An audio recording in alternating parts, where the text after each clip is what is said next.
Channel 7 on the brink of chaos as Writers Guild row threatens to shut down Home and Away. Go on strike. Home and Away's writers are on the brink of a legal showdown with Network 7 over what they claim are decades of unpaid superannuation, amid talk of a potential strike. The Australian Writers Guild is pushing for 7 Productions, which makes the long-running soap, to follow an Australian tax office ruling on its members' superannuation entitlements. The Auto found in December last year that film and television writers engaged by production companies to produce scripts work for an employer rather than sell a product. According to the AWG, that means writers of such programs as Home and Away are entitled to superannuation, which they have not received in the past. Writers on other series such as Neighbours, made by Fremantle Australia and screened on Network 10 after its revival by streaming giant Amazon, have also allegedly not been paid superannuation. One Home and Away writer said, "We should all stop letting 7 treat us like," and threatened to go on strike. Another source who did not want to be identified said the superannuation claim, which would run into millions of dollars, seemed destined to end up in court. Essentially, the writers on Home and Away and the Guild have known for many years that Network 7 was legally obligated to pay the writers superannuation, the source told the Daily Mail. However, Network 7 have refused, claiming there is no legal basis, despite it being clear in the Superannuation Guarantee Act. My understanding is that far in the past 7 did actually pay superannuation to the writers, although I have only heard this anecdotally. However, no writer on the show has been paid it in approximately the last 20 years, and the same goes for Fremantle Neighbours. Neighbours was cancelled for a second time in February. Production finished in July and its final episodes will air at the end of the year. Some independent production houses, including Matchbox Pictures, responsible for television dramas House of Gods, The Heights, Glitch and The Slap, do pay superannuation to writers who work on their shows. It can be potluck with who pays it and who doesn't, the source said.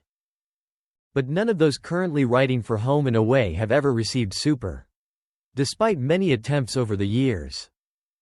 I do know of an ex-Home and Away writer who went to the Auto in an attempt to force 7 to pay out her superannuation on scripts. However, she only did this once she left the show. The source said most Home and Away writers are freelancers, even though many have worked for the program for more than a decade, and are concerned about their continued employment. The writers are too frightened to speak out over the issue and other issues due to the very probable fear they will no longer have a job, the source said.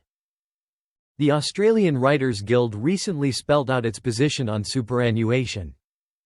Writers who are engaged by production companies to write scripts are entitled to superannuation under the Superannuation Guarantee Act, it said in a statement. The Act states that if a person works under a contract that is wholly or principally for the labor of the person, then that person is an employee of the other party to the contract. The Act also states that a person who is paid to perform services in, or in connection with, the making of any film, tape or disc or of any television or radio broadcast is an employee of the person liable to make the payment. Screenwriters engaged to write scripts are expressly stated to be performing services and are therefore classified as employees for the purposes of superannuation. The recent Auto ruling on superannuation is limited to writers contracted to provide services rather than for some other purpose. For example, a person engaged to write a script is performing services, but one who sells existing scripts is not. They are merely selling property, the Auto stated. Screen Producers Australia, which represents major local production companies such as Fremantle and Endemol Shine but not 7 Productions, does not see the superannuation issue as so clear-cut. The body advised its members last year that some writing services attracted superannuation. But it also advised that writers commissioned to pen a script were paid a fee for copyright and the use of their work, rather than for providing a service. The Australian Writers Guild and Screen Producers Australia are understood to be seeking legal advice. The Guild has not ruled out a class action or strike but recognizes the latter course could cause considerable financial hardship to its members. In May 2023, The Writers Guild of America went on strike over a labor dispute with the Alliance of Motion Picture and Television Producers, which lasted 148 days. The writers wanted a greater share of the payment of residuals from streaming services as well as a limit on generative artificial intelligence. In July 2023, the Screen Actors Guild American Federation of Television and Radio Artists joined the action against AMPTP and stayed on strike until that November.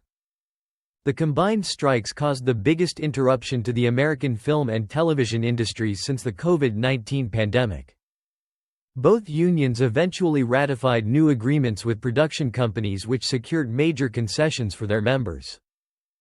Daily Mail revealed last week that veteran Home and Away scriptwriter Fiona Bozick was suing Seven after working for the network for more than 20 years. Bozick filed a statement with the federal court under breach of general protections provisions in June and is being represented by Thrive Workplace Consulting and Legal.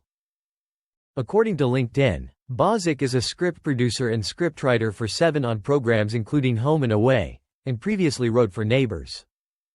My responsibilities are broad and primarily focused on overseeing the creation of engaging, creative and compelling storylines, her LinkedIn profile states. I have contributed to a variety of story themes that are appealing to diverse audiences, including domestic violence and mental health trauma, with responsibility of creating a detailed plot for 5 episodes a week. I am heavily involved in structuring episodes, creating characters and recruiting script department personnel who can add value to the process.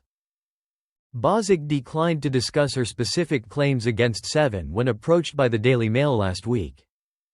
A network spokeswoman said, "As this matter is before the courts, Seven will not be commenting."